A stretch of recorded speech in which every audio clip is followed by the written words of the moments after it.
Force projection with Joey and James. Yeah, I'm definitely editing all Look this at that out. Sorry. Okay. Well, that looks good. Okay. Boom. Hey, episode 9. Yeah. The Rise of Skywalker episode. No, it's not. But I know it's really not. But I see what you did. You see what I did there? Yeah. I should have been naming all of our previous episodes. The Phantom Menace episode should have been number 1. I think you've done well, but thank how come you. we didn't do them based on the episodes that Yeah, we had one chance to do that. Yeah. And now it's completely gone. messed that up? Oh, well. Yeah, what's up, everybody? Episode 9. I can't believe 9 episodes in. Thanks for everybody for supporting. On that note, yeah. Hey, what's up, Joe? You know, What's up, probably- Joe? That's who we mean when we say everyone. Everyone, what's up to our one listener? And yeah, what's up to him? No, I'm just kidding. We got like 2 listeners. We've doubled it. Anything Star Wars last week since I talked to you? You've done? Just not too much. It's all more the same VR stuff. So they added a couple levels. I got to play Star Wars, that lightsaber fighting game in Camino. That was pretty cool. Yeah. Yeah. Yeah. Is that just kind of how you're getting your Star Wars fix right now? That I've been holding off still on the Vader Immortal Part 2, the actual story released by LucasArts and all that. When's the last time you watched one of the movies? I don't want to say too long ago, a couple months. Okay. What about you? Last night. So I've been showing somebody the movies, and she's never seen them before. Right. And so we just watched A New Hope a couple weeks ago, and we just watched Empire Strikes Back last night. And yeah. Is that where you started? What? Episode 4? Episode 4, yeah. And this is actually kind of like a little semi-topic, and it kind of builds off what we were saying last time about so the way you watch the episodes to somebody who hasn't seen them before, which we did cover a little bit last time. We touched on that, yeah. Or how would you watch them, knowing you've already, how would you watch them right now if you're going to go through all of them? You had to go through all of them. Yeah. Which order do you go through? And start the original trilogy. Start the original trilogy. I agree too. Have you watched them 1 through 8 before? No. I don't know if I've ever just gone back to back to back in a really small amount of time and watched the movies in those order. I really got to take a whole weekend and just bang through all 8 of them. I had a friend who, for years, when it was just the prequels and the original trilogy, who kept trying to get us in a group to watch all 6 back to back. In a 12-hour span. Yeah. And all of us were just no, it's not going to happen. Yeah, it's a lot. It's a lot for one day. Yeah. And he was like, no, it'll be fun. We can do stuff while we watch it and stuff. Yeah. Not on one day, I've man. always thought about trying to... I've done all the original trilogy in one day. Oh, yeah, I've done that. That's too. the most I've done. I don't think I've done the prequels all in one day, but I've gone through one a night pretty recently. Yeah, okay. But... Yeah, so, it's been interesting watching it. It's always fun to watch it with somebody who hasn't seen it. Yeah, dude. Yeah. So it's so interesting. See their take on stuff. Yeah, and it's pretty interesting. They see things that you just totally look past. Yeah, that you take for granted in the movies. Right. That you don't notice. She told me she's did Han jump in the Tauntaun? How did they snuggle together in the Tauntaun in Empire? I'm yeah, I don't know if they ever addressed that. It was did he have a... Yeah, I'm imagining he had to. Or I'm just thinking kind of headcanon how I thought about they were perceiving it is that the Han wasn't injured, so he was able to survive the cold, whereas Luke was kind of messed up and I don't know. Passed it's pretty out. cold out there. Yeah, I know. So I don't understand. And that's the joke, though. I mean, Yeah. Do you know how warm it is in the Tauntaun? How is it? This is a thing. They've definitely. It's lukewarm. It's. How did I not see that coming? Damn it! That's so good. It's so pretty good. terrible. But yeah, and they just they catch on to little things.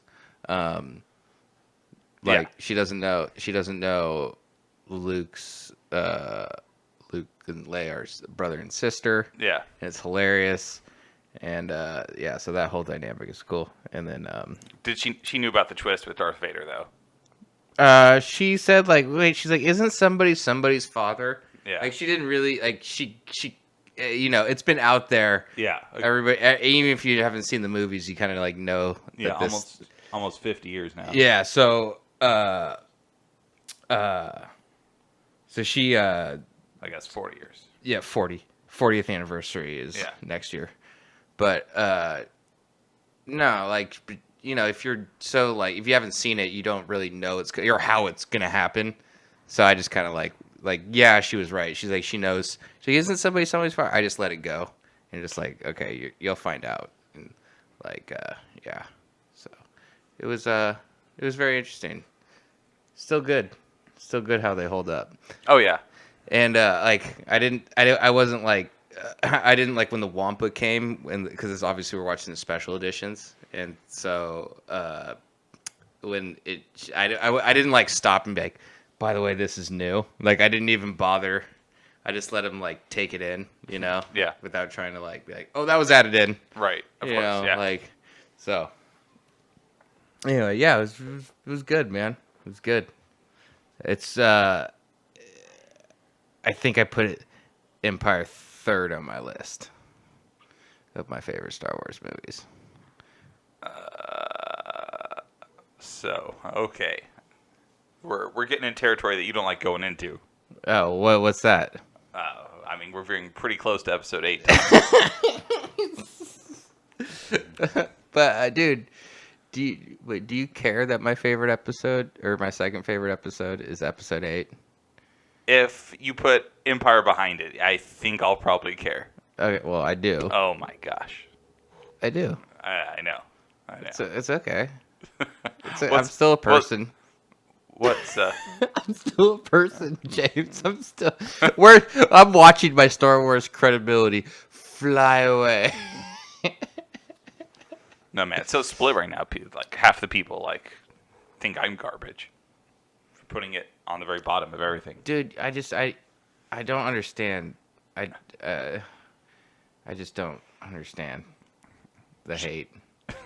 Should we go into it or should we move past it? No, let's go. It's such a boring. It's been covered so much. I know, man. I can't. But you want to talk about the Force a little bit? Yeah, I thought that'd be fun, which works with I didn't know before I brought it up as a topic that you had just watched. You know, the best put together Star Wars film. Oh, okay. Hold on. Okay, I agree that it's the best film. It's the best film. Yeah. By far. Yeah. From front to back, just the way the story's told and everything. But mine, to easily enjoy a movie, to sit down and watch, the easiest one to digest for me is Return of the Jedi.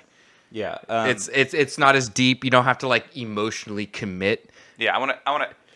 Besides the last part. I want to echo that a little bit too, though, because I think it is the best film out of the Star Wars series, but it's also not my favorite. It's probably second for me. But Yeah. But I they could be separate for enjoyment is separate for me. But so yeah, but with the Force, I was thinking we could talk a few different things, like what we think it is in Star Wars, because it's still a little nebulous. I mean, they've been building on it some. So what we think it means in like the Kirk canon and what it is. Does it have its own will? Do you have like a light rising to darkness, or was that more of like poetic language? Or you know, talk about that a little bit. Maybe talk about the Mortis arc from Clone Wars. Yeah. But we could also talk about what we like about it, or what we think it should be, or the stuff that. Well, we could talk about it in pockets too, because obviously it's evolved.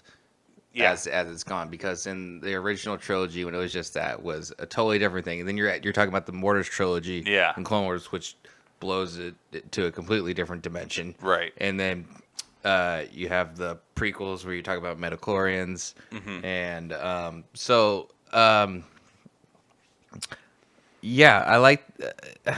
first of all, yes, I think obviously the Force is a central point in Star Wars, but I think the Force isn't Star Wars alone. The Force exists in Star Wars in this whole story that it's in, as in like, and I've talked to you about this, I think off recording, about how the Jedi and Sith and all that is just happening in the Star Wars narrative. Yeah. Like it's not the main point. There's also everything else, I think, which is equal. The reason Star Wars is so great, in my opinion, or just to me, is that the Force is equally as weighted as the politics and the run of the mill and the run of the mill Han Solo guy who gets caught up in it. That whole side of it, it's all equally weighted to me. That blends in to make this great story. And I think people who how do I say it? I don't think the Force is the only thing that pushes these movies. Right. Yeah. It's not like we've I think we mentioned before, maybe even on podcast, is if you remove the Force from Star Wars, you can still have good Star Wars. It's not necessary. Yeah. I mean, Rogue One could have lost their, blind monk, and it would have been okay. It wouldn't have really detracted from the movie too much. Don't get me wrong; he was my favorite guy from that movie. But I think why that, like, it's still, that's why I'm saying they're equal parts, which I think Rogue One understands that it's important, so it's cool to mention it and bring it in a little bit, but doesn't need to be a focal point of the story. It definitely wasn't the focus, right? Right. So, but it's in the background. Yeah, like I think part of what Star Wars, what makes it really appealing to a lot of people, is, especially the original trilogy. It's too early to say on the sequels, but I'm comparing it to the prequels. Is that they very much play up the good versus evil, and just kind of you have a side to root for, and it's a very old good versus evil story that a lot of people connect with and stuff like that. And the prequels is a little bit more muddied, but you still have good guys, you still have the evil guys and stuff like that. But you have them working behind the scenes and manipulating good people, and so it's not as straightforward as it is in the originals. But the Sith and the Jedi and stuff made it. It's a really clear line. These are representations of good. These are the evil ones, and they're going to fight. So there's an appeal to that I think that's almost like a primal narrative appeal that people really like about that. Same thing though, they really capture that with like the Imperials versus the Rebels and stuff too. Mm-hmm. Yeah, because it's like there's good and bad in equal part. Like there's the good and bad in the scum and villainy part. There's the good and bad in the like the war. So you have like the good smugglers, and then you have bounty hunters who are like the bad people, and then you have the war type where it's rebel versus empire, and then you have the Force part, which is Jedi versus Sith. So it's like these obviously good and bad, but they're playing in all these different You don't need areas. Yeah. So it's almost telling the same thing, but just with a different different tools, different media to do it through. Yeah. So I think the Jedi and the Sith and the Force and all of that is like a really good tool for that. But I agree, it's not necessary for to tell like a good versus evil story. So many of them don't have the Force or magic or anything of those stories that we've seen. So anyway, I do think it was more straightforward. The Force was obviously in the original trilogy. Because the farther, the deeper we go in, the more they expand on it. Yeah, it has to get expanded on. So I guess we'll start, if you look at the real-life timeline, you have the original trilogy and its view on the Force, and then you have the prequels that add on with the midichlorians and all that. And then you have the Clone Wars series and stuff with the Mortis arc and whatever else. And now you have the sequels with, Darkness Rises and Light to meet it. Is it balance? Is that what they mean by it? Are they, out of all of those... which one is probably your like sweet spot for how much you like the Force? Well, definitely like the midichlorian stuff is like my least favorite. Okay. Not because I'm not open to it, but it's because they didn't expand on it ever, so I just don't know. I don't. And there was the rumors that George Lucas was going to double down, like on this and his story treatments that he made for 7, 8, 9. That he was going to go that the Wills.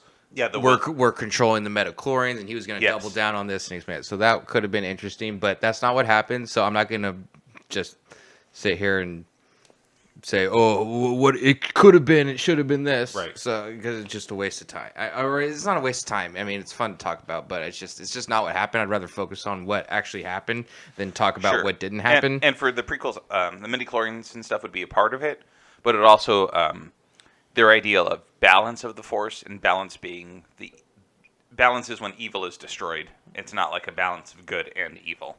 Yeah. Like Anakin was supposed to bring balance to the Force, and doing that is destroying the Sith, leaving only like the good side. So like it introduced the idea of balance in that respect. So so I think for me that might make it my favorite era. When you have the original trilogy and the prequel, and you're only there, and you see what the Force is and how it can be used, and balancing the Force is like cleansing the evil part out of it. That might be my favorite take on the Force. Yeah, no, and I agree, but this is this goes to why I like the sequel trilogies, because no matter what, when you have Jedi or Sith, they both have power, Right. and they both get corrupted by power, and that's what Luke's, I think, sees in Episode 8. This is why the Jedi have to end, because it's going to be, no matter what, there's going to be power hungry, and no matter how many people that you have are good, there's going to be one that goes bad if you're not all in, and even if you teach them perfectly, one can still go astray. So obviously we're not doing this right, which is, I think, that's why I like what they're doing in the sequel trilogy. But that's a flawed mindset, though, right? That take on it that you think Luke may have had for like ending the Jedi, because even if he ends it and there's no students left or whatever, and they die out, and It's not ending it; it would be evolving it into something. It's just he didn't try to evolve it. He was trying to end it. Well, he's trying to end Jedi, not the Force. Right. The way the Jedi, Jedi, they're not the only ones that can use the Force. Well, let me ask you: did every Sith start out as a Jedi? No. Going into goodness. Well, as far as if you take books aside, yeah. All right. Did everybody started out trying to be good at least? No. Well, who do we have that started out just evil from they were a baby and trained to be bad? The Emperor, Darth Maul. Are you sure? Because but Palpatine was considered like he got into power of the Republic, like kind of masquerading as I'm guessing by the time the Phantom Menace. I'm guessing by the time he became a senator, he was pretty well established evil overlord. I mean, yeah, but did he go into it with that mindset, or did he just become power hungry once he got into that? I mean, I'm this is probably pretty sure he was just evil. Yeah. I know they have some prequel books, but I don't know if they're canon. Yeah. And the prequel books with him and Darth Plagueis and stuff like that. But you know what I mean? It's like if everybody starts out good. Okay, let's just this is kind of what I'm saying. Like if everybody starts off trying to be good, and then some of them get turned, then trying to start the Jedi is guaranteeing that somebody is going to go bad at some point, because it's just what happens. But I don't think everybody starts out trying to be good. Okay, yeah, but they've actually, I don't know, in the movies they've never explored somebody who was like born as a kid and then just wanted to be evil from the get-go. Like Ben was trained to be good, right. Turned. Anakin trained to be good, turned. Yeah, even Luke trained to be good, like Obi-Wan trained to be good, like Dooku trained by Yoda. Yeah. Trying to be good. But then you also have Darth Maul, and you have I don't know Darth Maul's, Sidious. I don't know Maul's, like, I don't know. They don't explain it in the movie, which I agree with. But they do not hint that him in the movies that him or Palpatine are good. They're just that they're Sith. There's always two Sith. Okay, you're right. I'm just saying, like, but I think that'd be a cool idea. Is like, if everybody starts off trying to be good, trying to go down this path of being a Jedi, and then someone always turns and ruins it all. You can see why Luke would be like, this isn't the way. This is wrong, because no matter how good we are, we're bound one or two of them are going to change the course of everything, and it's going to destroy everything that we're building. So we should find a different way to do it, which lays into the rumors talking about Rise of Skywalker. That I may not know these rumors. So the fact that the new Jedi will be Skywalker, and that I don't know. You will be a Skywalker instead of a Jedi. Oh, I don't know this rumor at all. It's been out there for a little bit. It's you tell me stuff I don't look into. What? I said you're telling me stuff I don't look into. Oh, okay, yeah. Well, it's more like it's like the Jedi will evolve into a Skywalker, which is Right. It's not going to have all the pitfalls of what the Jedi is. It's like it's going to evolve to something else, which I think is actually pretty cool. Like, I'd be on board. I'm not against the name change or something as representative of something more. It seems hollow, if that's the case. But I'd have to watch the movie. Yeah. It just seems hollow because this isn't what Luke did, so it's weird to name it after him. It's not what Anakin did. It's weird to name it after him. Right, but I just think I think with the name of Rise of Skywalker, which I think with a lot of titles in Star Wars, well, some titles in Star Wars, is that it has like double, triple, quadruple meaning. Like A New Hope, obviously, is talking about Luke.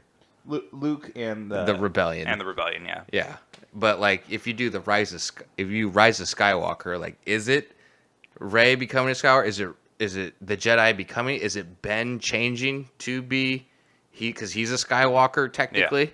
Yeah. Like does it evolve into that? So it could have a lot of like triple, quadruple meaning. Yeah, But I don't know. I'm not married to that idea, but I I could see how it could. I kind of thought the message at the end of 8 was that Luke was wrong on his mindset.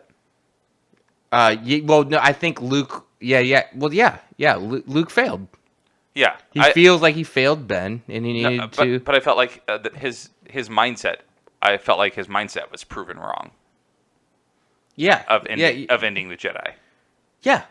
Yeah. So, it seems weird to think about ending it if the theme was that was wrong. Right. If that was the point. Right. Or maybe just Luke was mistaken because he was lost disillusioned he lost and a stuff. student. Yeah. And he was being like over dramatic and like, hey, like maybe I should just end all this stuff. Like That's my girlfriend described him. He was being a drama queen. drama queen. Yeah. But yeah. no, but he's disillusioned, which is a realistic thing that could happen. I don't want to try to like.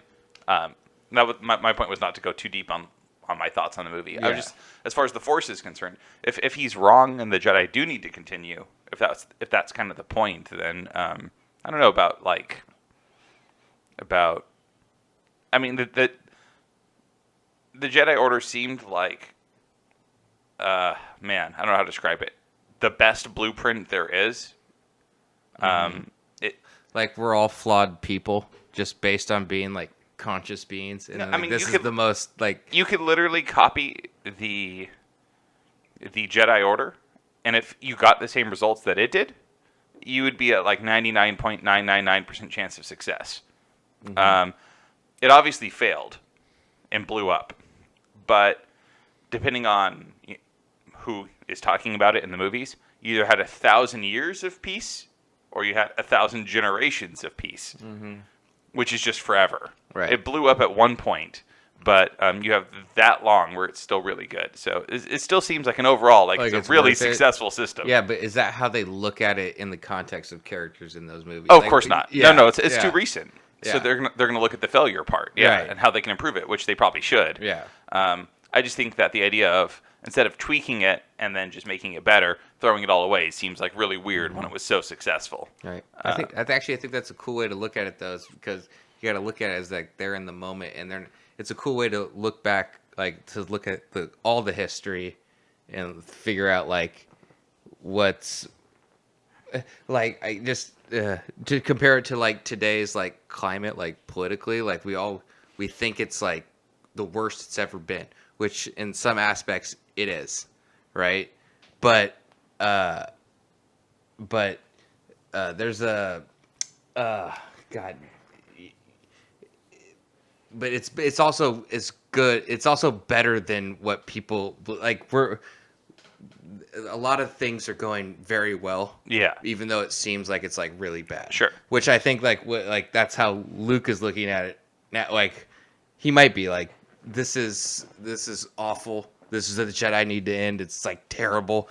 Like we're falling apart. But like in the grand scheme of things, like maybe it actually is going better than what they thought. Like they're stuck in the moment. Yeah. I don't know. Maybe I don't know where they're gonna go with it. I just I'm thinking about I'm trying to loop this back to us talking about the Force. Yeah. And how that how the sequel fits into the overall theme of it. Do you think with Snoke, when he was saying darkness rises and light to meet it, do you think he was being poetic, kind of like we're the bad guys and now we got to deal with the good guys, or do you think it was more of a literal, the Force is willing its energy into one person for us to? Yeah, I think on the surface you take it as that's Rey, Rey is the light coming to meet Ben, but also I think when as much as the darkness rises in Kylo, I think light comes into him too. So that's why he says I feel the light coming to me. I feel the darker he gets too, the more the good almost comes out in him. So he doesn't kill Leia, he tries to he saves Rey, So the darker he goes, the more he killed Solo, saves Rey, By the end of the movie, he's trying to have Lina AT-AT he's blow up, pushing it down. He's blow up Luke, and he's pushing it down. I know. She's overcompensating. Blow up the Falcon. I know. He's overcompensating. I don't know. That's just He tried to kill Chewie at the end. He did. That's unforgivable. That is unforgivable. Oh, but he can kill Han. Yes. Yeah, I agree. Chewie's a step too far. If I seen the lightsaber go through Chewie and Chewie fall off, I would have been a lot more emotional. Honestly. I would have been. How messed up would that have been? Because Han Solo is a character we know that has flaws, that you would expect him to make that sacrifice or whatever. Chewbacca, we don't really see too many flaws in, so we get to kind of project this good, loyal friend. And if we just saw him get killed when he's just trying to do something, it's I don't know, man. Yeah. It's I don't want to get too much, but yeah, would you like to see a flaw? Would you like to see a flaw in Chewbacca? No, I think he's I don't great. think I would either. As weird as that sounds, I don't want him. The best flaw maybe that I could think of would be we mentioned that a little comic panel before, where it's like a 4-panel comic, and it's like a scene from The Force Awakens, and it's right after Kylo has killed Han, and you see Chewie, and he's got the sights over Ben, and then it's a flashback to it's right over Ben's face. And he hits him in the side. It's got a flashback to him taking care of him as a kid, or promising Han he would protect him or whatever. Yeah. And then he shoots him in the side instead. I mean, that's the best kind of flaw I would like to see on Chewie, is that he's too compassionate or too loyal sometimes to go through with it, even in his anger. Yeah. But it's kind of like what he's pretty. His flaw is that he was going to take on Darth Vader and Boba Fett at the same time. Yeah, but that's kind of like what Luke did, though. When Luke was going to kill Ben, as he slept, he's like, I could just end this all right now. And Chewie's looking at him. He's got the bowcaster sights on, and he's just like. But Luke didn't really think that. Yeah. It was all just natural reaction. Right. Yeah. Yeah. And it faded like a passing shadow, or whatever the hell it said. Yeah. I can't remember. But speaking of Chewie, you said you watched Empire Strikes Back last night. He was just going off on those stormtroopers when Han's going to get lowered, right? Yeah, that's great. He was going to make his way over to Vader and Boba Fett. He was just going to try to end them.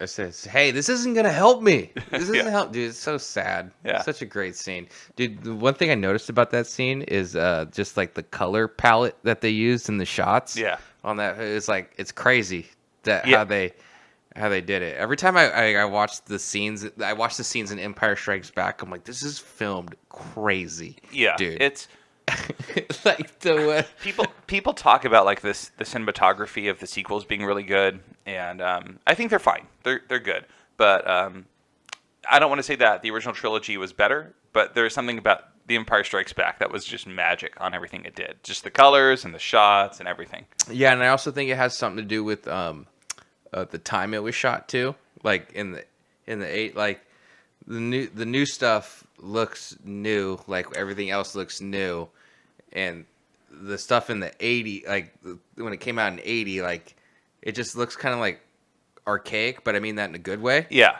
and it's weird how they convey it back then, as opposed how they convey darkness and everything back then with the things that they with the tools that they had.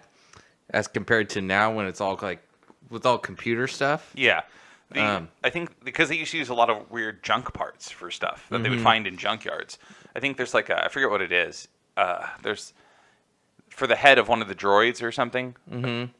They used like it was like this weird like industrial blender or something. Yeah. And I think they still have a copy in what's the new like it's the Star Wars like cantina they have in LA. Oh, yeah, the Cantina bar. Yeah. They have one of those in there. Same thing. Oh, right on. They got out of the Hell junkyard yeah. and stuff. Yeah. But they used to use junkyard stuff, and it just most people didn't know what it was, so it's just kind of looks like junk or whatever. And it's real things that people developed as compared to like we're gonna make it not too smooth or anything with computers, but yeah, it's a little more blocky and a little bit more practical feeling and clunky. For the original trilogy stuff. Yeah, but I also think George's idea was that it wasn't supposed to stay that way either. Like that's why he changed it so much, and it was supposed to be like some like new. It was supposed to break through as far as like filmmaking. It's supposed to like pushing limits. Trying new things. I think he was going for the theme of the prequels were during that 1,000 generations or 1,000 years of peace, and things were smooth. Yeah. And they looked better. Yeah. And they were shinier. And it was this better time. And after the fall, there wasn't as much upkeep. People were pressed down, and so now everything looks more worn. Yeah. And also in the original trilogy, they don't really visit any like major cities. Like they don't go to like a Coruscant, or they don't have like a major city that you don't think a metropolis that you go into. Right. Like which is existing in that time frame. They just don't go there. Yeah, the closest you get is like the Death Star. Yeah, where there's just like people everywhere. Yeah. Yeah, or Mos Eisley. Yeah, but which is I guess a major city, but not in the same way. Yeah. Yeah, it's just we're just saying there's like there's a location where a bunch of people gather. But the other thing that I noticed about the Empire, and this maybe isn't really about the Force, but they were going back and watching it. They're totally foreshadowing that Leia is Luke's sister. You think so? Oh yeah, dude. Just at the end? Yeah. Just at the end? No, because there's a scene. Oh god, what happens? They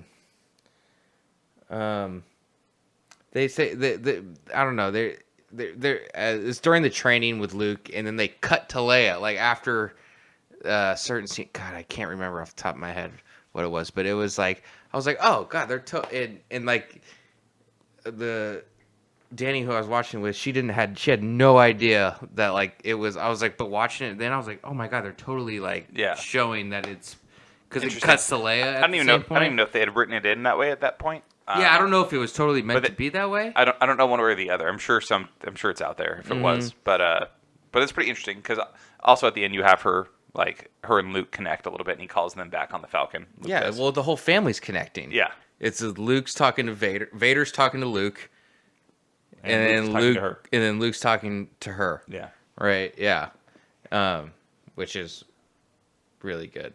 I love that part.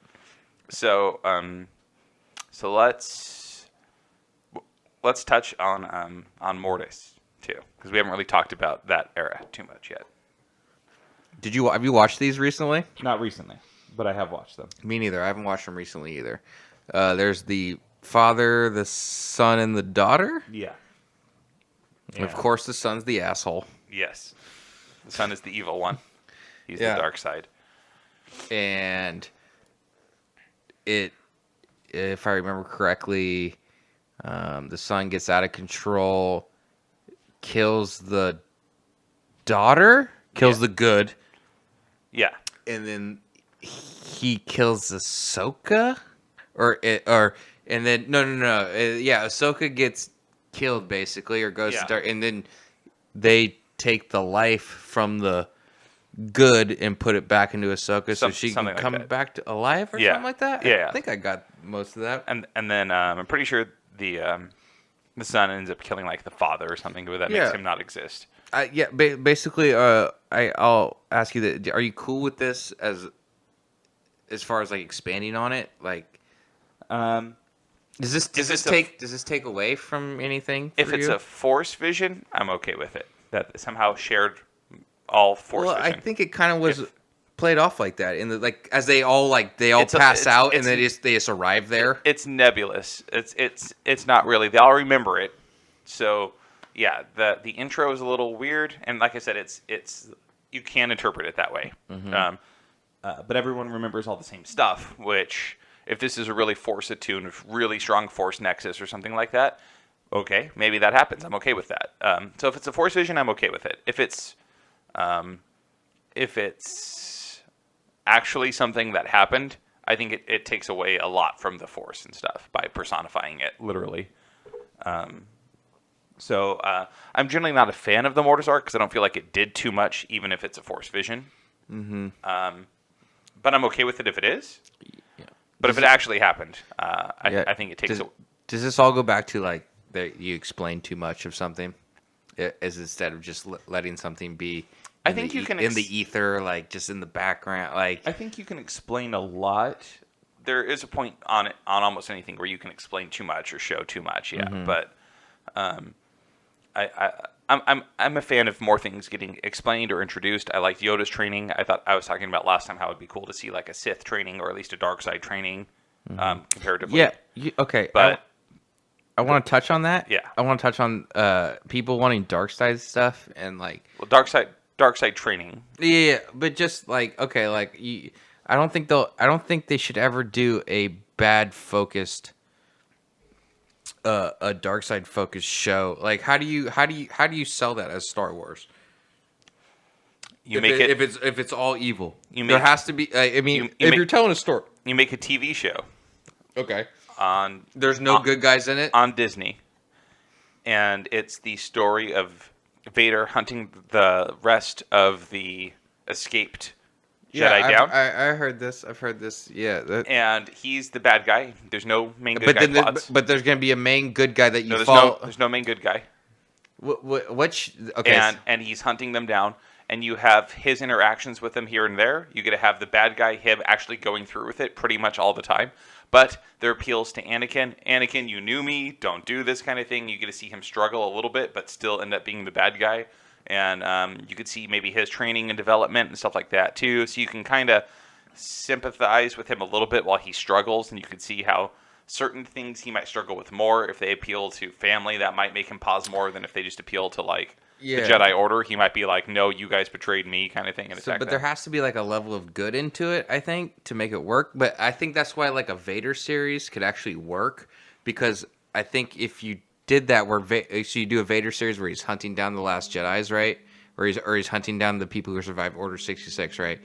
But he's also dealing with the good side of him, which is realizing that Padme's gone, that he killed him, that he was tricked, and he's having to deal with being like having 3 limbs removed, and now he's in a suit, like the PTSD of just dealing with all that. Yeah, but that's the good guy angle that could make him be like, they could make you feel sorry for him. Yeah, that could make a show. But like if it's all just like just bad and think, like he's just always like, it's like playing a bad guy in a video game and just always choosing the you can make any dick villain answer. You can make any villain sympathetic, though.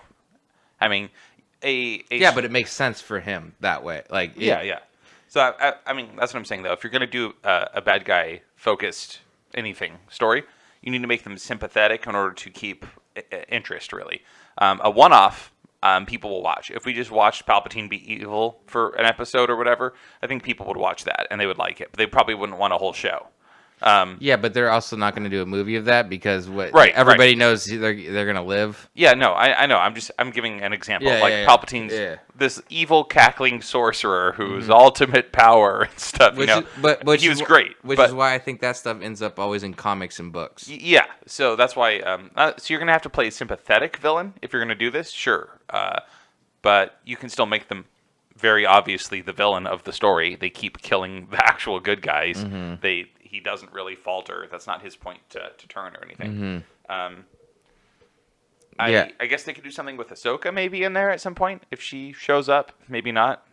I don't know. Depends on when it's at. I think if she shows up, it's got to be in Kenobi. Yeah, it'd be interesting. I think that only make like if they had like she comes back and tries to get Anakin, and convinces Obi-Wan to try one last time to go save Vader, and then they fail. Yeah. Like, but okay, let's. What's your favorite Force moment? Let's bring it back to just like Force centric because we kind of go off tangents here. But what's my favorite Force moment? Do you consider any of the lightsaber fights like Force moments? Sure. Okay. If there's Force involved. My favorite Force moment is Luke tapping into his dark side in Return of the Jedi when he beats Vader. Because actually, let me ask you that because he had to beat him, right? I don't think honestly, I think Vader was such a step above, even though he's holding back this whole fight, and he did on Bespin too. Yeah. That even if Luke goes all out, it's probably a toss-up. We don't really get to see Luke go all out either, because Luke's like, I don't want to fight you, Mm-hmm. So it's hard to say. But I think Vader is so good from what we've seen in the prequels. We've seen him do stuff that Luke probably couldn't do. I don't see Luke, as of Return of the Jedi, beating Dooku, No way. No way. So I think Vader is so good that's pretty much him holding back because he doesn't want to hurt his son, combined with Luke's mold of training and then getting that angry and tapping in is the only way that he wins. Yeah. So I think so. Yeah. That's awesome. Yeah. Yeah. So that's probably my favorite Force moment, but a lot of that has to do with the context going into it. Yeah. It's not so much a cool factor as it is like an emotional kind of punch what's happening right there. Yeah. Yeah. I think Because on the one hand, you're cheering him on. You're glad he's doing it. Yeah. Yeah. It's like you get caught up with him. Yes. You're like, yeah. Wait, No, what are we doing? Leia's such a good character too. You're like, protect Leia. Yeah. Luke's the only one who can like stop that right now, so that's Yeah. what you're doing. And then he goes all out, and you're like, yeah, beat Vader and stuff. Yeah. And Yeah. But it's almost like Vader knows what he's doing too. Like I'm gonna egg him on. Yes. He can make him like Of course. beat me. That's the whole point. Yeah. And then, he probably thinks he's good enough to defend against it because he probably usually is. But Yeah, it's hubris. it's really Palpatine that kind of obviously not just drags Luke out of the moment, but for a lot of viewers drags them out of that moment too, and be like, oh shit, like he just went all dark side there for a minute. Yeah. So I think tapping into that dark side might be my favorite Force moment when Luke finally does it. Yeah. Definitely. That's up there. And I'll go with the obvious. I think it's obviously Yoda lifting the X-wing out of the swamp. Yeah, that's a classic one. I just It's- watched that Yeah. on YouTube before Yeah. we started. Yeah, and I just watched it, and it's I like it because it has to be such aggressive training because he's starting the training so late. Yeah. So Yoda's totally reluctant to do this, but he's also like, dude, we have to do this fast. Yeah, we're gonna hit the bullet points. yeah. Like we're gonna hit this is the Cliff Notes version of the Force. Like, Yeah. we got to go in because if you really want to do it, and because they're out of luck too. Like who else do they have? Yeah. Like Well, there's one other. There is another. Who do you think that is? It's Leia. You think so? In the movies, Yeah. but from where we're at in canon now. Are you asking if they spin it and if Yoda senses that it will be Rey next or something, Like or Kylo? or Ahsoka, Ezra. I'm so down. I think- would be totally on board if they play on that, and if they somehow switch that meaning to mean not switch it, but Right. to counter on something that's so vague in the old movies to make it work in something in the new. Absolutely. Why wouldn't I be on board? That's exact. I'm a Star Wars fan. I like things that connect. Yeah. Like that's what makes it. I think awesome. Leia was what they meant in the movie because you have the that boy's our only hope. No, there is another, and he leaves, and then you have Leia use the Force a little bit at the end, with that connection with Luke. Mm-hmm. So I think that was a little bit of foreshadowing or the implication, but it is just an implication. They can go, we can go a lot of ways from there. So we do know Ahsoka is still out there. We do know, so spoilers for Rebels, but well, I also think Ezra's still out there. I think Leia is subconsciously using the Force just like Luke does. Just like she knows how to blast the garbage chute Like I think she's using it I- before. I know You it's think probably so? not. No. But this is what I want to say. Like, I think the stories evolve as you go.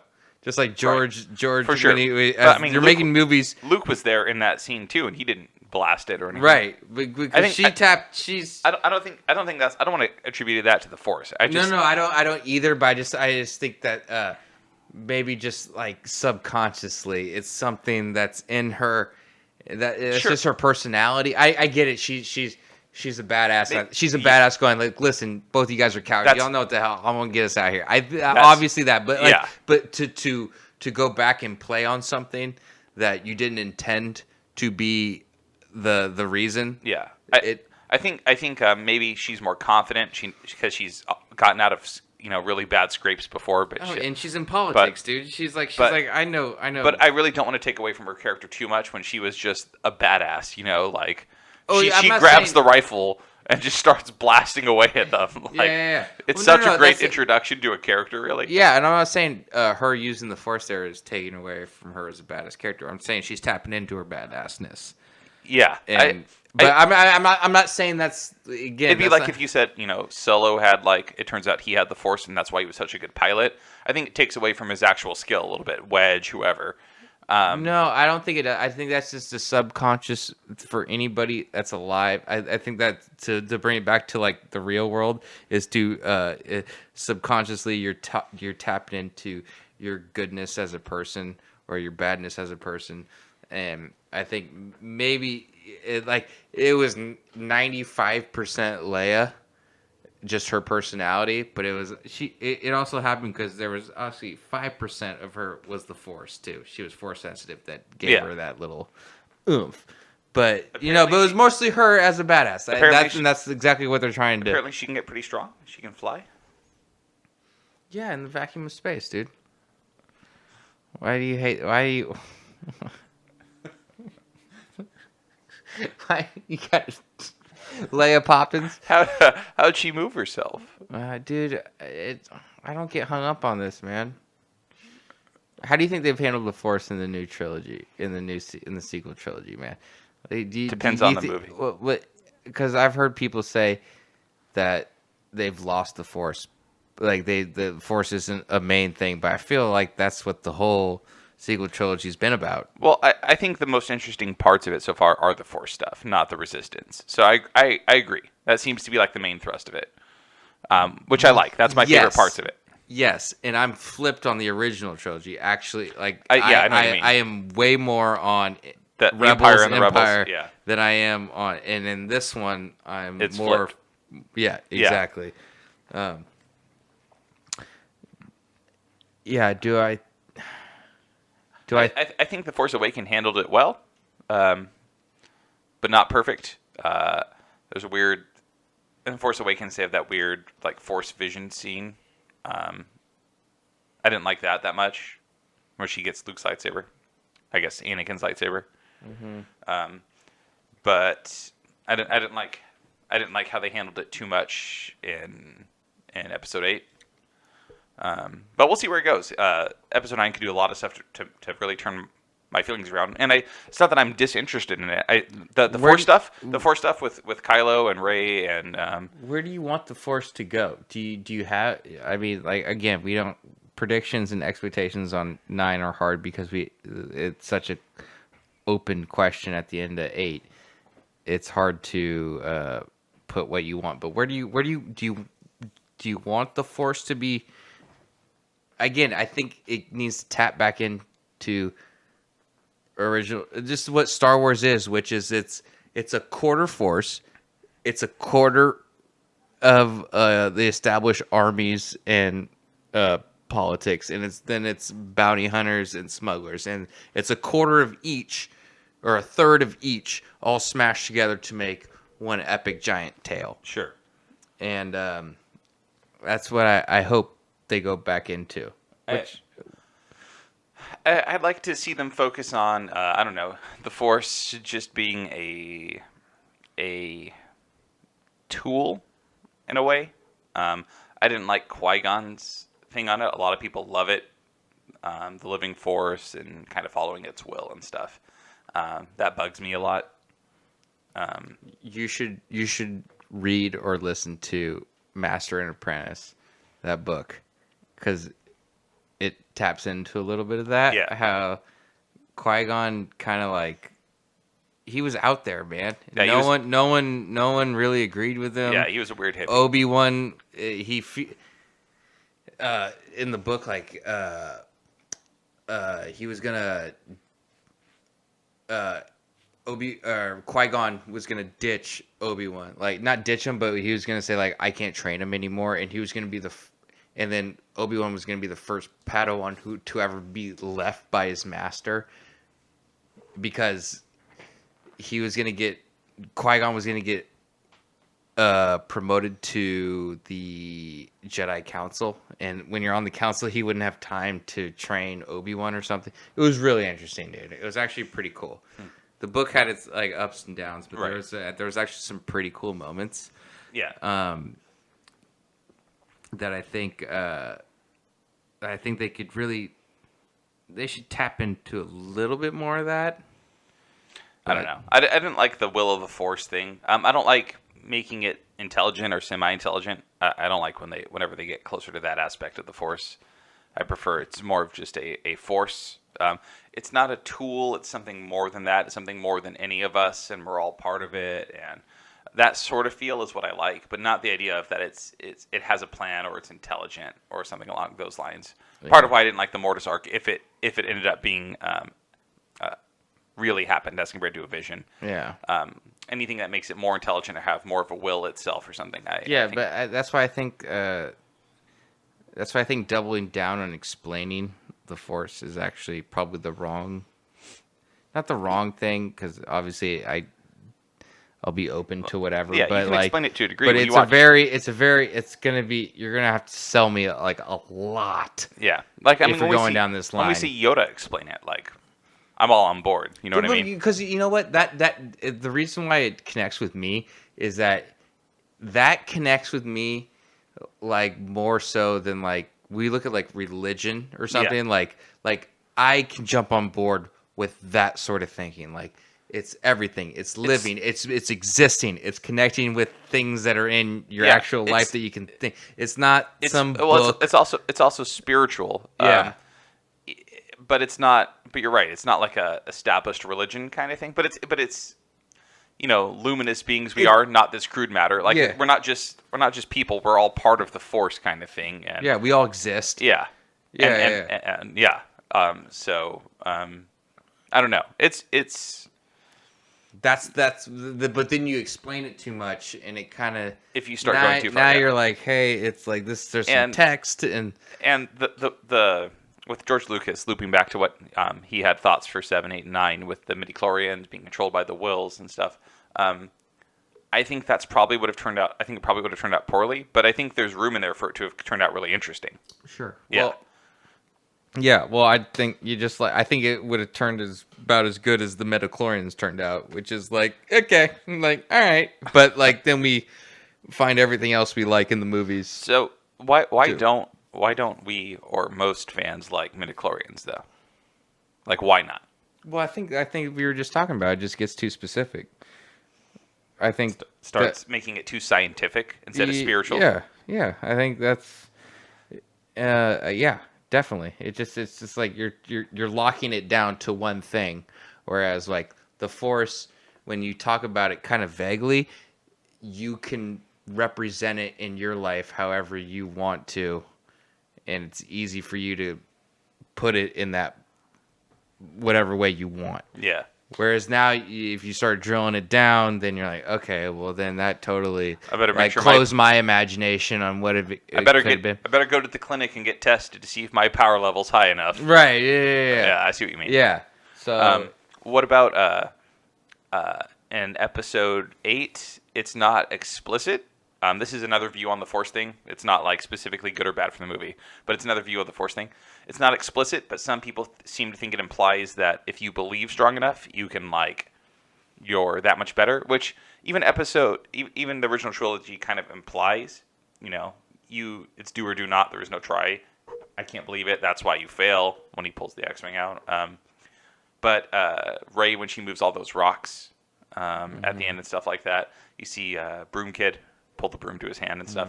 Do you think it's just if you believe it, you can do it? Do you need like a strong connection to the Force, like the prequels laid out? Do you need that predisposition to it, or? Yeah, I think yes, even though the character doesn't know it. Okay. So you still need that predisposition, you think? And 8 didn't. There's an implication, but they don't ever say like, no, you don't. Anyone can do it. They don't say that ever. Yeah, just like I think Han can tap into good without needing a Force. To like he can tap into the same like aspects that everybody loves in the good side of the Force, but not be Force sensitive. Just being a good person. But and looking out for others. Do you think he's using the Force though? Is that what you're saying? I don't. He's not in the same way. I think like he's taking the Force on in a totally different vantage point. Like I think he's using the Force as a person who doesn't have direct access to the Force. I know that's just very confusing. It doesn't make any sense at all. Yeah, I'm trying to figure it out. Yeah, Do you think? Are you saying? Well, like, I think what I'm saying is like the Force is like the world that you live in. Like he exists in this timeline, and he's tapping in subconsciously to the Force. So you think he's doing what Anakin did with pod racing? Sort of. But he's not even that gifted. He's not. But you think he's not. He's not born from nobody. But you think he is using the Force though? I don't know if that's such a. He's not using the Force as in he's making things move. Right. But he's tapping in as the Force. He's tapping in the Force as like, as in, I need to come back and help Luke, even though I need to take this money and run. You don't think it's just like his mind? Yeah, but I think I think they're definitely that's what they're intending. I'm just talking like a bigger picture, maybe that they didn't intend that they could tap into is that just good people tap into good things, and bad people tap into bad things. And if you're and the good things being the light side of the Force.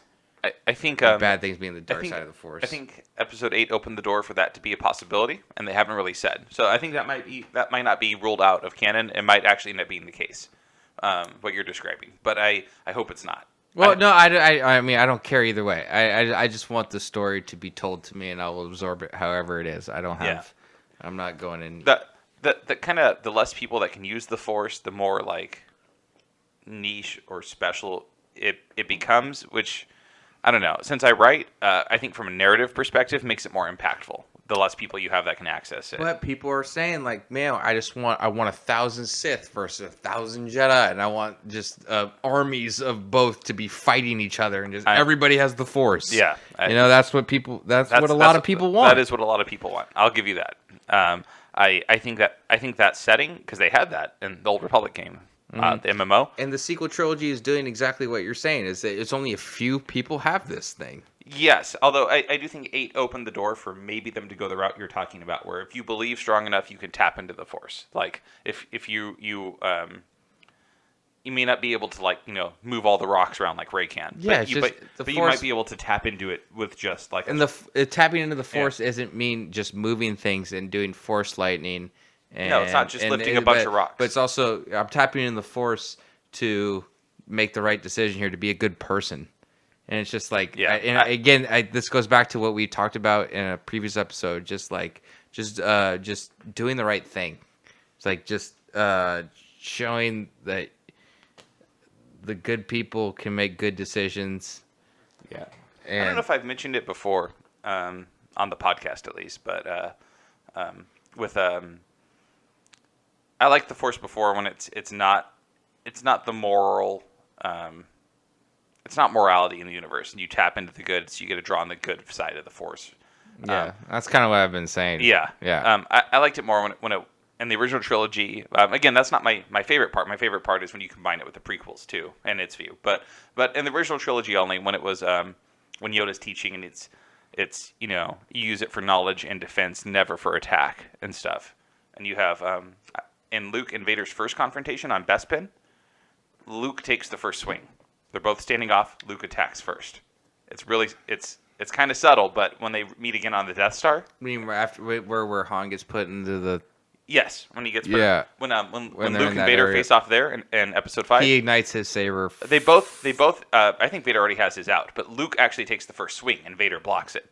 And then when they duel again in Episode 6, Vader takes the first swing, and Luke is now using it for defense. I like it. I like that really subtle kind of symbolism of he's grown. He's not as rash. He's using the lessons fully that he got taught. Now it's for defense. Mm-hmm. He's not taking the first swing here, kind of thing. He's not out to destroy evil. He's out to turn Vader to good. He's using it for defense and knowledge, kind of, and that's what makes him kind of win. So what? Just this sort of taps into the same thing. But why do you think? Did you think Yoda was and Obi-Wan were afraid that Luke was gonna die? Yeah. I mean, they basically said as much. So they didn't foresee that Luke could just go figure out that, like, he's actually the kryptonite to the big bad evil. If he tapped, because I think they thought he was for Vader, but I don't think they didn't see that not Vader that way. wanted to recruit him. They just thought Vader wanted to kill him. I mean, I think they were afraid of Luke falling because they saw what happened to Anakin. Anakin had good intentions too, and Luke was even more kind of openly emotional and passionate because he didn't have that upbringing. Mm-hmm. So when you have Obi-Wan training Anakin in the prequels, and Anakin start getting passionate, Obi-Wan was like, okay, calm down. They're going to do this and this, and it's going to be okay.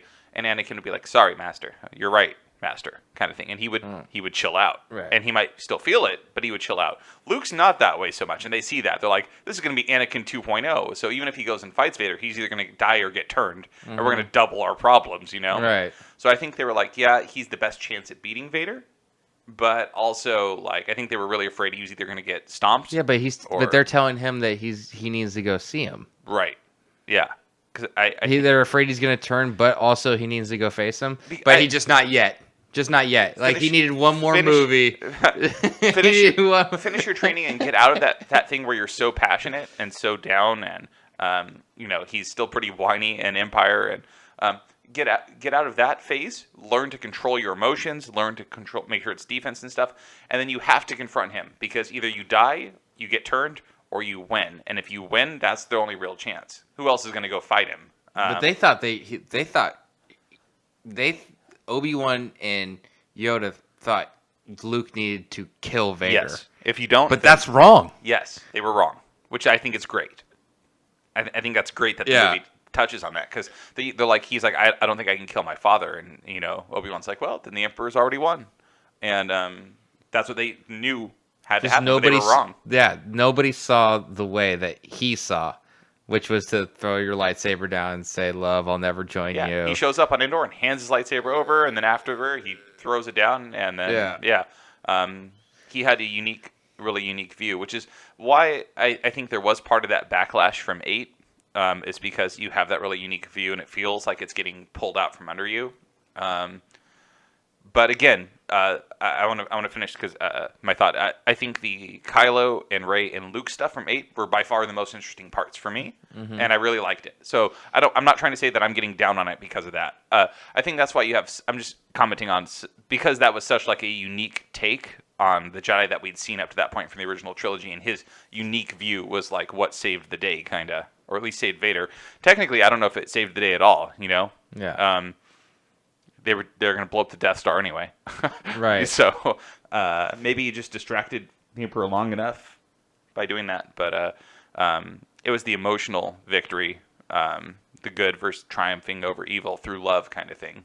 Yeah, but that ultimately, like, changed everything, though, too. Like, it just wasn't just like this this small little piece of Luke winning, and then it was just Luke that won. Luke winning in that small moment actually was a big thing for everybody. Right. And in the method he did, yeah. So yeah. So it'll be interesting to see where stuff lands us, because I think it's going to be a pretty unique thing we see from Jedi in general. I think if we watch stuff, they make not just finish the sequel trilogy, but if they make other movies and we see more Jedi, they're not going to be like Luke was on the Death Star. They're not going to be as this is how we win. You know what I mean? Like appeal to that goodness and move people around. I think it's going to be a lot more prequel oriented, good versus evil, which is fine. I like good versus evil. That really appeals to me. So, which is fine though. I just think that like the story that the original trilogy was telling in that time period is like that's the only time that story could have existed. Yeah, it's you don't have to repeat it. Yeah, it was perfect for the time that happened, and making it unique is going to make it more powerful overall. And I think that's the real challenge. Is just like how do you keep it Star Wars, but make it different? Yeah, and make it feel the same. And how do you expand on it? And I think that's what they're trying to do in this new trilogy. As far as like it's I think they were trying to do that with Rey, as in it was you don't have to be blood related. You don't have to have a name. You can still make a difference, type of thing. Yeah, I think that's kind of what they were like trying to tap into to make it different. But again, we don't know. Right. Yeah. We don't know until you see the last movie. Like, if I just watched A New Hope and Empire Strikes Back, I don't have the full picture. Right. I don't have the full picture. I'm waiting for the last one too. Like I said, it can definitely maybe change my opinion. It can round out the story a yeah. lot. Just and I think the Force stuff, even though I would have wished they would have done some stuff differently, it was by far the most engaging, and I liked that stuff. So we'll see where it goes with that too. I just what it's hard to say, like, what did you want from the Force? Like, you just wanted something to be different and hit you in a way that you can't even think of, right? Yeah, I guess. I mean, I don't know. I didn't have anything in mind. Yeah. Yeah. So, should we go to some questions? That's what I was just thinking too. Yeah. Let's go to some questions. Let's hit a couple real fast. Okay. I got like Ding! 2. We don't have a bell on hand. Oh, I don't have a bell. Ding! Boom. Okay. But yeah, I think we have a couple left over from Facebook that we didn't have time to do on the last episode. And if we've I like your Boba Fett shirt, by the way. Pick your favorite movies and why. Did we do? I don't think we did this. I don't think we did. We did this. I think we've brought it up in the past, but Number one we agree on. No. We don't? No. Return of the Jedi? No, that's not my favorite. What? Yeah, that's number 3 for me. What? Go ahead. My favorite's A New Hope. Okay. And the why, though, is only because... Yeah, tell me why. It could be a complete story in itself. You would never need anything else. If you Sure. just watched it... Yeah, it's perfect. You get all of the parts of Star Wars that you need, and you could just leave it there, and you're like, I want to see more, but if you never do, you feel pretty satisfied. Okay, but I'm talking like... we're going to watch one Star Wars movie. Yeah. Right now. Yeah. Yeah, and we're just... It's one... What are we going to watch? A New Hope. Really? Yeah. Okay. Because I feel like I'll get my fill and not want to watch more Star Wars movies. Not that that's bad, but if you're saying we only get to watch one, I'm going to be like, okay, that was perfect. Mm-hmm. You know? I got to see. Right, yeah. It doesn't leave you wanting more. It does, but not in the same way. Like if we watched episode 5, it's going to leave me wanting a lot more. Yeah, you're like, what the What happens now? So. That's why I was watching they're like, she's like, That's what's how up it with is? the next one? Yeah. She's like, what's up with the next? I was just like, no, dude, gets his hand cut off. That's the end of the show. But yours is Return of the Jedi. Return of the Jedi. And why? Well, I think the way it looks. I love creatures. I love the creature. I love the opening scene. I think is just my favorite. Okay. My opening scene, I think it combines everything that I love about Star Wars, actually. I think the opening scene of Luke being a badass Jedi, and then it combines my other favorite thing of Star Wars, which is the battles, which I think the... Space battle. Yes, space battle. The Battle of Endor is just badass. Yeah, it does have probably my favorite space battle. And it's got all the different ships, and it's got everything. It's cool. Akbar's in there. Pretty easy to digest. It has the climax, the best parts of the emotional payoff with Luke and Vader that we were just talking about. Yeah, and I don't know if it's like the original like 3 things going on at once. Yeah. where you It have was like the 3-part ending. three, where there's like but yes, the it's all first- happening in real time. The first Three movie, things the happening first at movie once. had 1-part ending, trench run. Second movie had 2-part ending. You have Luke and Vader, and then you have them escaping from Bespin, and then you have the 3-part ending in the third movie. Yeah, exactly. Yeah. Yeah. So, but it was good too. Yeah. So top 3 is Return of the Jedi, Last Jedi, Yeah. Empire Strikes Back, Right. A New Hope, Rogue One, Dan's so Revenge mad of the right now. Sith. Yeah, there you go. Phantom Menace, Attack of the Clones, and then Solo is somewhere in there. Did you name a new? Did you name Force Awakens in there? Oh, I didn't mean Force Awakens. Well, I I like. was like, he must really not like that movie. Okay, I'll go. Revenge JoJo of the Abrams over here. Sith, and then Force Awakens. Okay. Still pretty low. Somewhere in there. Okay. Just because it's low doesn't mean it's low. I hate that. Like just because Attack of the Clones is last on my list does not mean I hate it. Right. It's just last on my favorite movies that I love. Yeah, That's I get what it. I'm saying. I get it. Yeah. Yeah. Yeah, it's pretty low. You son of a bitch. Let's do one more question. Okay. Ding! What we got? Ding! I said. Give me So- Jojo Binks over here.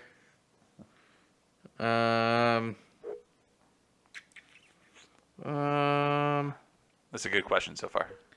Well, I don't. Like I said, I do like can't- your Boba Fett shirt though. Oh, thank you. I'm assuming it's not Django.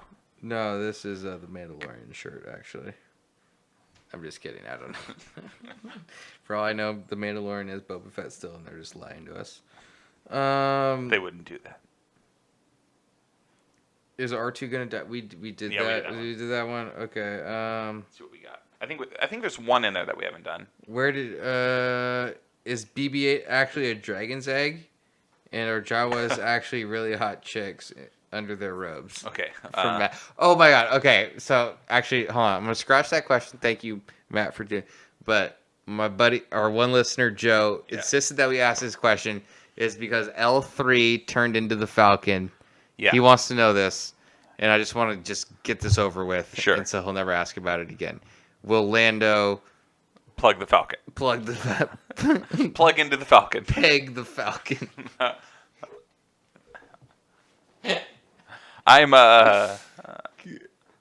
I'm going to assume so. No. No, this is If a there's dumb one- question. If there's one thing, This is a dumb question. If you send dumb questions, I will call them dumb questions on here. Okay, so if there's one feel thing, free to if there's one bring thing, 'em in. one thing I learned from Solo, it's that he's gonna do that. What's your favorite moment from Solo? That's a hard call. Probably where he, so spoilers obviously, but at the very end when he shoots first, that's probably my When he kills Baggett. yeah. Yeah. That's probably my favorite part from him. Yeah. So I love that he's part, he's too. learned his lesson. Yeah. He's And also- helped develop that part of Yeah, his character. and I also think they made that movie intending for them to be more. I think there was supposed to be more add-on. I think it was supposed to tie into this bigger hero, like these scum and villainy type thing. That it was a real shame that they didn't get into. Because, but again, I think this is where Disney Plus is going to just take off because I think they can have like multiple series. Obviously, they're gonna have Mandalorian, Kenobi, and Cassian all happening at once, right. and it's gonna be insane. I Anything else? think Kenobi's gonna be a little bit later. Kenobi happens in the middle of Solo. No, okay. I see. Happened In the once in that timeline. sense. I thought you meant like from when we watch it, not timeline. Oh yeah. Okay, so you're right. Yeah. Yes, but I think there But will be. timeline-wise, But I see what the you're saying. second season of Mandalorian is happening. That will cross over. That will definitely cross over with Cassian. So Cassian and Mandalorian will be going on at the same time. Yeah. I don't know if they're going to air at the same time, but I think they'll be out in the same year. If they're shooting season 2 right now of Mandalorian, right? And they don't. Then they're starting to film Cassian this year. yeah, Kenobi's gonna- supposed to come out next year, I think. They're going to start filming next year. Okay. We'll see then. We will see. I don't know. I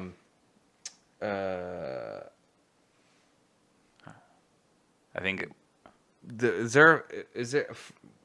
Let's bring it back to just the Force. Sure. Just one more time. Do you think Luke could have hit the shot with the targeting computer without the Force? Do you think he's that skilled of a pilot? I think he's mainly skilled from the Force, so no. He would have skimmed the surface like Red 1? Red 2? Yeah, I think he would have missed. I think he's only really skilled. He doesn't really have much experience, like flying outside of that. So, one last thing. What? Yeah, go ahead. I was going to say one last thing before we end it up. What is your favorite use of the Force that we've seen in the movies? So moving stuff around, using it for guidance in life. Okay, I will. Piloting, lightsaber fights, force projection. My favorite. Well, okay, this kind of ties it back into just Yoda lifting the X-wing out, but I'll pick something different just for the sake of it. Favorite? Yeah. Okay, I got it. I love the way Luke is confident in the Force and the swagger he brings when he walks into Jabba's palace. What's your favorite use of the Force though? If you're using it just using it. Yeah, is it for? This is actually this is a sequel trilogy. Okay. This is Kylo stopping the bolt in midair. That's pretty cool. Yeah. Yeah. Never seen it before. Yeah. Totally. It's a really succinct way to show how powerful he is right at the beginning. Yeah. Yeah. Yeah, because definitely something never seen before. Yeah. And then maybe.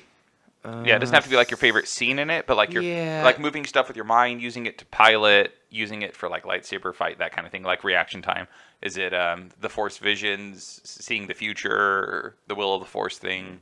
Yeah. Force telepathy. The telepathy Force thing time. is cool. I guess just. I don't know. I just have to go back to one thing that sticks out. The cool thing I love with the Force is when Palpatine throws the senator chair at Yoda, and then he stops it and spins it. Because I don't know why he has to spin it, but he's got to spin it to get inertia to throw it back. That sticks out in my head. Yeah. It sounds like you like the kind of the TK portion of it, the telekinesis, grabbing stuff with your mind, stopping the blaster bolt, throwing the stuff around, lifting up the X-wing. Yeah, that's a really cool part of it. Well, I mean, if you're in the sense that it looks the coolest. Yes, if you're mind-wise, I like the Force manipulating people's heads. I love that aspect too. The subtle way that somebody's getting manipulated with it, but that doesn't look cool in a moment. Mind Trick is pretty funny. Mind Trick is great. Yeah, you use it on Bib Fortuna too. Yeah. Oh, yeah. That goes back to what I was originally saying about the beginning when Luke walks in with all the swagger. You'll take me to Jabba now. You treat your master well. You'll be rewarded. Yeah. I love it. That's so good. And by the way, I love how it's good because R2's totally in on the secret. Yeah. And they just let C-3PO not know what's going on. You don't want to sell me death sticks. Yeah, death sticks.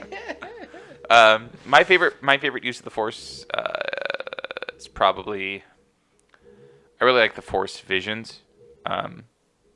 Luke in the cave and stuff. I really like the ability to see things and interact with it, but it's still symbolism. Mm-hmm. I love the Force ghosts too. Oh, that's a good call. I haven't really crossed my mind, but that's really cool too. Yeah.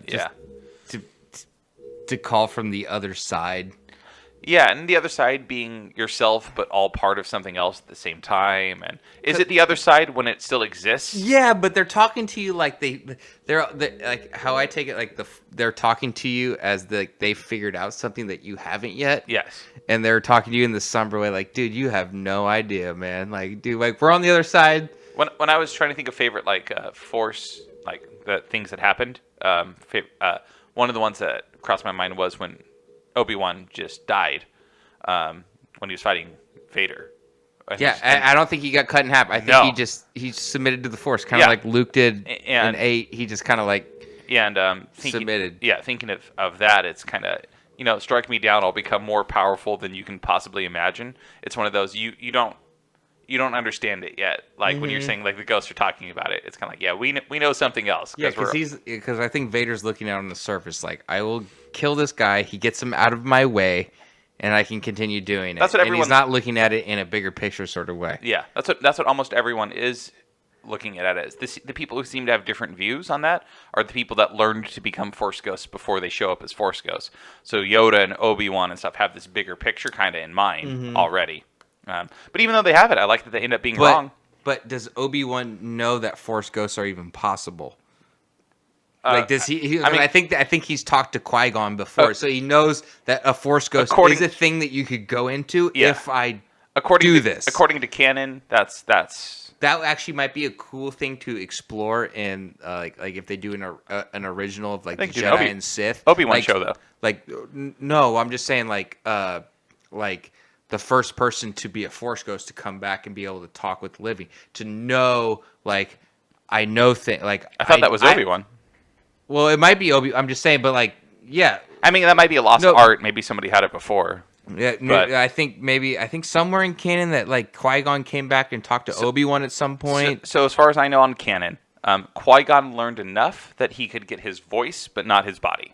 Okay. Then he helped. At the end of Revenge of the Sith, Obi-Wan is like, I've been speaking to an old friend. Qui-Gon was talking to Yoda, and coaching him on it. Right. Yoda told Obi-Wan what to kind of like go into and stuff like that. So they both figured out how to do it more fully before they died, which is why they can do Force Ghost. And then I guess according to current canon, I looked this up pretty recently, like how Anakin was able to do it. He learned a little bit on it, but also Palpatine was researching something similar, and kind of helped him get most of the way there through that.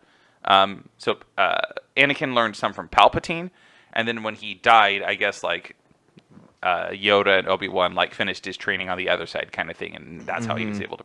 So that's where the canon is at now. Would you think it's something would be cool as far as like you like Obi-Wan like went in and actually had more training on the other side of the Force, and then came back to tell Luke to not use his target? Like Obi-Wan continued his training a little bit, like. That could be expanding the Force as far as like not going into midichlorians and explaining the wills doing it, but then you cross over to the other side, but your training still continues as you cross over to the other side. I mean, it's interesting because these are the first people that we know of that are like retaining their individuality after crossing over.